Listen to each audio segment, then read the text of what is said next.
In this video, I'm going to show you how I painted my 3D printed bones for my full-size B1 battle droid Mr. Bones. I designed all the bones using the free software Blender, and they're made to fit Droid Division's B1 battle droid STL files, which are able to be purchased on his Etsy shop.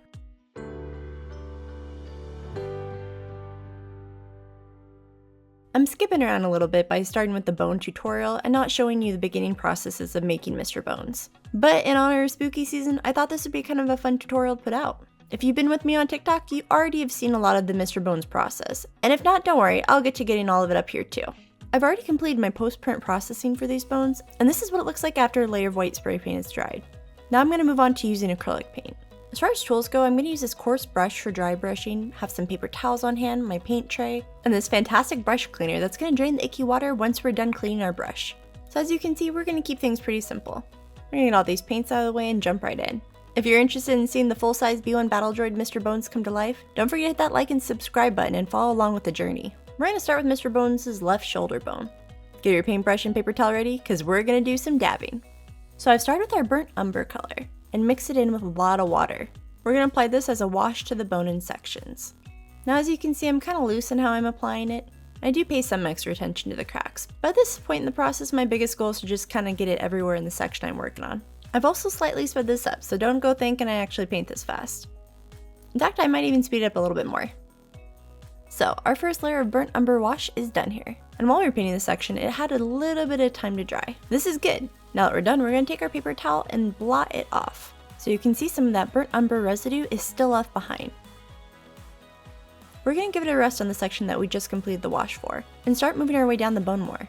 As you can see, I'm using our burnt umber again, but mixing a little bit of a darker wash this time with more paint and less water.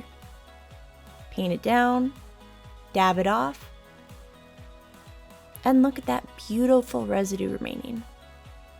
It's going to look like it's a little more bold and have more contrast, and leave behind that beautiful yellowish glow. Part of what I like about the burnt umber color, it's kind of giving me these vibes of aged bone meets a little bit of dirt, and I'm totally here for it. So as you can see, we're going to go back over the bone in these areas that are more recessed, and have all this great potential for us to enhance the curvature.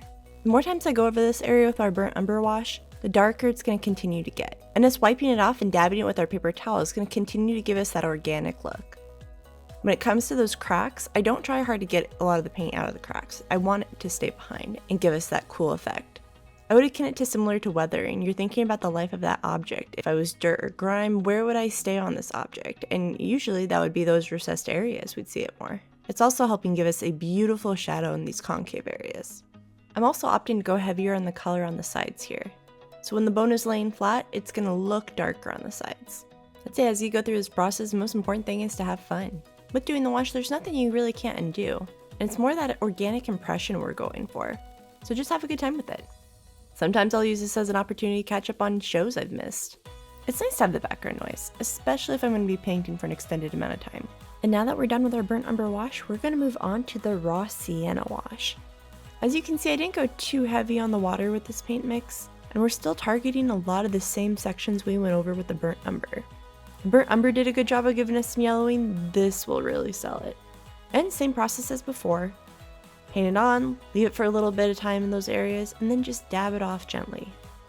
We're not trying to clean up a spill, we're just trying to gently coax that paint to lay nicely in those areas, and give us just a little bit of color. We're not going to be spending as much time with the raw sienna as we did with our burnt umber, so we're just doing a single wash on this one before we move on to our next color. And that next color happens to be burnt umber. Yes, we're circling back to that. The raw sienna was great for adding that lighter yellow. As you can see, I'm becoming way more selective on where I'm applying the paint, and slowly but surely the brush is getting drier and drier.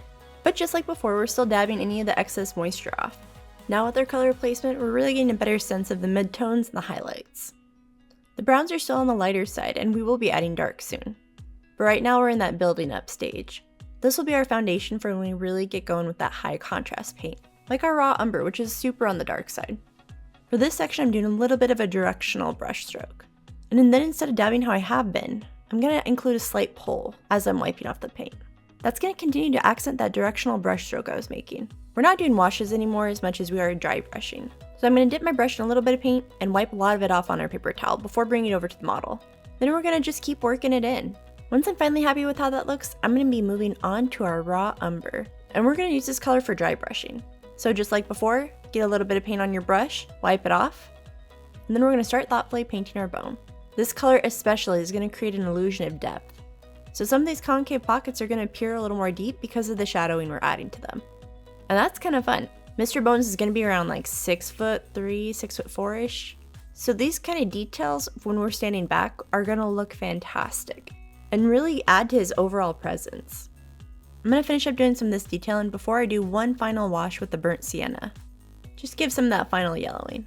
I'm loving how this came out, and it's going to look so fantastic when all the pieces are cohesively painted. The next bone we're painting is Mr. Bones' right shoulder bone. Since you've already gone through the full process with me on the first bone, we're going to go through the next bones a little bit quicker. Still going through the overall gist so you can see how it comes together, but all the basic principles you already know now. While I work on these, let me tell you a little bit about how this project started. I started 3D printing full-size droids at the beginning of 2021 when I bought my first printer. Started out with a little droid, and they very quickly grew bigger. And at the time, my largest 3D printed droid was a B1 battle droid. And if you ever want to see the build processes for those, just go check my TikTok. There's a ton of creations on there. When people saw my B1 battle droid, they absolutely loved it, and one of my most requested builds was to make Mr. Bones. At the time, I didn't know anything about him. One quick internet search, and before you know it, I'm buying the Aftermath series. And I gotta tell you, I fell in love with Mr. Bones in that series. He was so fantastic, and that's what I knew I really wanted to make him. I could see why everybody loved him so much. So I reached out to Dave of Droid Division, who designed the B1 Battle Droid STL files that I'd made before. And turned out he was totally down to collaborate on making Mr. Bones. So he did a lot of heavy lifting on those modifications, like the blade arm and the crazy head. And I got work to sculpting the bones and doing some of the smaller details. We haven't seen Mr. Bones on the big screen yet, but I really think we should. And with that being the case, one of the interesting challenges I had was taking a 2D illustration and creating 3D bones. Because the majority of my references were 2D, it was kind of a fun way to bring the character to life in a whole new way. Dave was an absolute delight to work with. And like the gem he is, after we finished making everything and testing it out, he updated the B1 Battle Droid files that he already sells to include the Mr. Bones modification for free.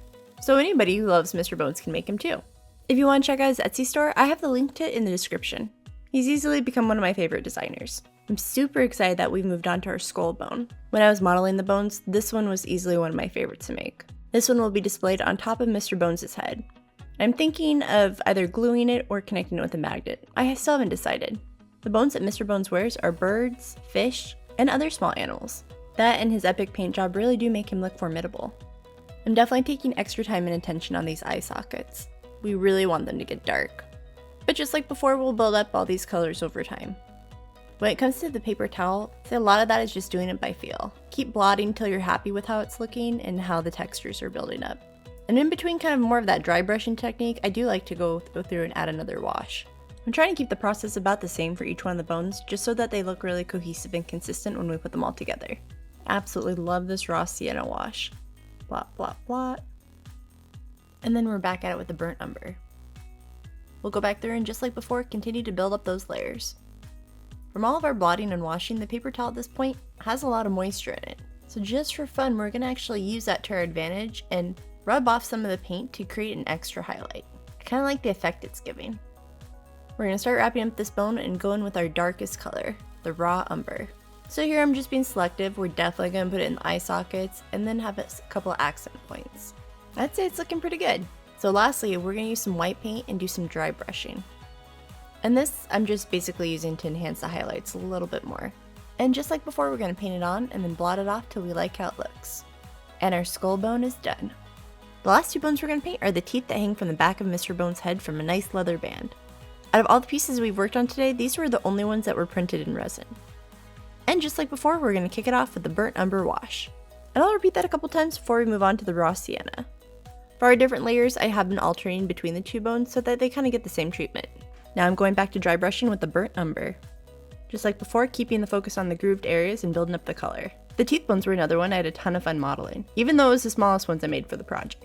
I'm definitely glad I printed them in resin to capture their full details. And just like with all the other pieces, we're going to cycle through the burnt umber, raw umber, until we achieve that final look we're going for. Thankfully, with them being the smallest bones, they didn't take that long to finish. So let's take a look at all of our finished pieces. I'm super happy with how they all came out. My goal was to go in and have something that'd be overall cohesive and look like it was part of a set. And I think we achieved that here. But we have one more step before we're done. We're going to seal everything in place with some clear spray paint. On my projects where I use acrylic paint, this is usually how I like to end my workflow, just to keep everything in place and ensure that it's going to have some longevity to it. I hope you enjoyed the video seeing the process that I use to paint my 3D printed bones, and hopefully it'll be useful for your journey as well. And if you want to continue joining me for this journey of how I'm making Mr. Bones, definitely make sure to hit that like and subscribe button. Till next time!